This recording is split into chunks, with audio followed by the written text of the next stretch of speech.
पद्मनंदी पंचमी। सभी भक्तों को जानना है। आप ऋषभ देव जूम चैनल पर जो लोग भी उपस्थित हैं सबको जानना है कि परसों के दिन ज्ञानांजलि ऐप पर कल्याण कल्पतरु ज्ञान पहेली 14 नंबर की पहेली उसमें डिस्प्ले हो गई है, जिसे 25 दिसंबर की रात्रि 8 बजे तक आप लोग ज्वाइन करके और उसके उत्तर भेज सकते हैं, उसी में आ जाएंगे। ये आज का कंप्यूटर का साधन है कि जो एप्लीकेशन बना करके आपको दिया गया है और इसमें 10 प्रश्न है। 10 प्रश्न के 4-4 उत्तर हैं। एक कोई उत्तर ही उसमें सही है, उसमें आपको टिक मार्क करना है। जिन लोगों के 100 में 100 नंबर आएंगे हम लकी ड्रा के माध्यम से फर्स्ट सेकंड थर्ड ऐसे 3 प्राइज निकाल करके और उनको हम सम्मानित करेंगे। तो इसमें जो प्रश्न है केवल कल्याण कल्पतरु स्तोत्र की पुस्तक से ही प्रश्न किए गए हैं। भगवान अनंतनाथ की स्तुति, भगवान धर्मनाथ की स्तुति और भगवान शांति कुंतु अरेनाथ की स्तुति तक इसमें जो प्रश्न दिए गए हैं उनको हल कीजिएगा। अभी तक जिन लोगों ने अपने मोबाइल में, अपने आईपैड में इस ज्ञानांजलि ऐप को डाउनलोड नहीं किया हो तो कर लेना।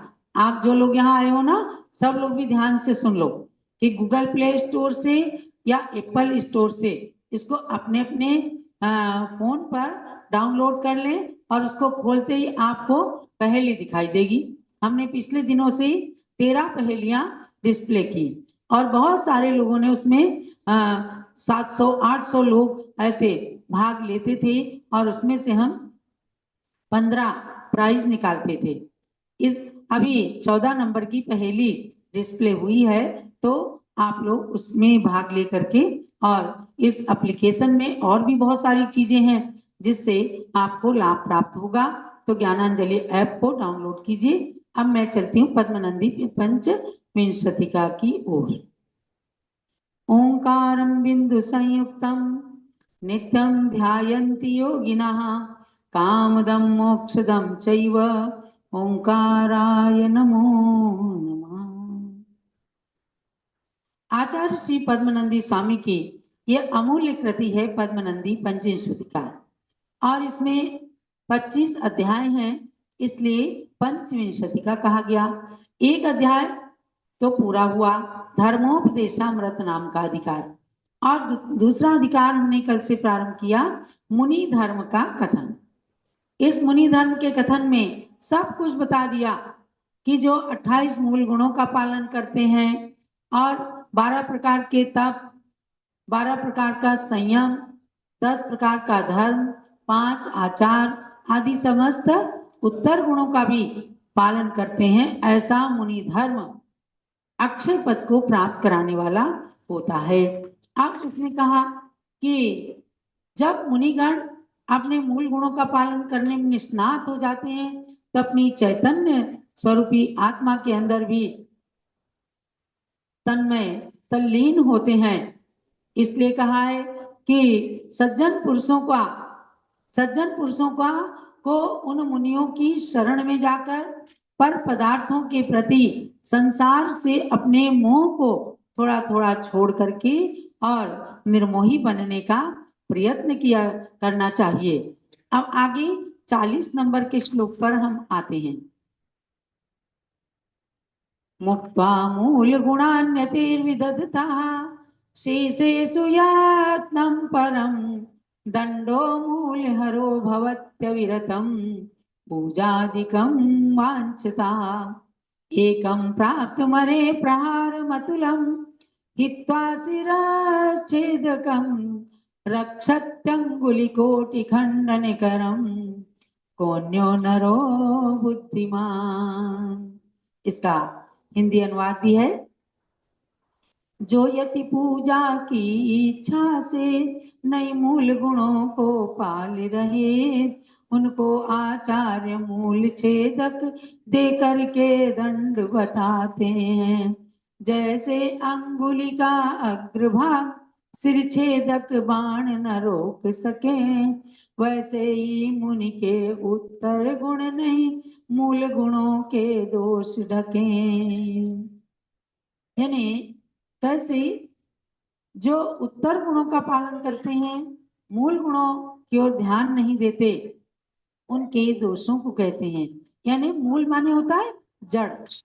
पहले अपनी जड़ को मजबूत करना चाहिए, माने पहले मूल गुणों का पालन करें, फिर उत्तर गुण में अगर शक्ति है तो जाएं, वरना उत्तर गुण जो बहुत शक्तिमान योग्य संत होते हैं उन्हीं के द्वारा पालन किए जाते हैं।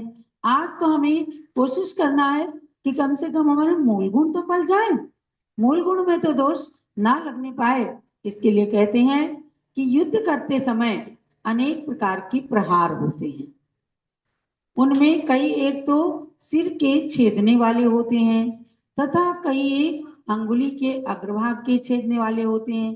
तरह तरह से शत्रु के प्रति प्रहार किया जाता है।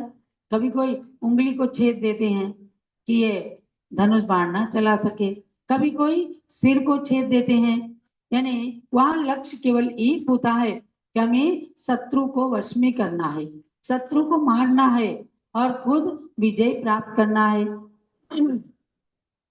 उनमें यदि कोई पुरुष सिर के छेदने वाले प्रहार को छोड़कर अंगुली के अग्रभाग को छेद करने वाले प्रहार से रक्षा करे तो उसका जिस प्रकार उससे रक्षा करना व्यर्थ है, उसी प्रकार जो यदि मूल गुणों को छोड़कर शेष उत्तर गुणों के पालन करने के लिए प्रयत्न करते हैं तथा निरंतर पूजा आदि को चाहते हैं, उनको आचार्य मूल छेदक दंड देते हैं। मूल छेदक दंड माने मूल छेद प्रायश्चित देते हैं, यानी पूरी दीक्षा उनकी छेद देते हैं।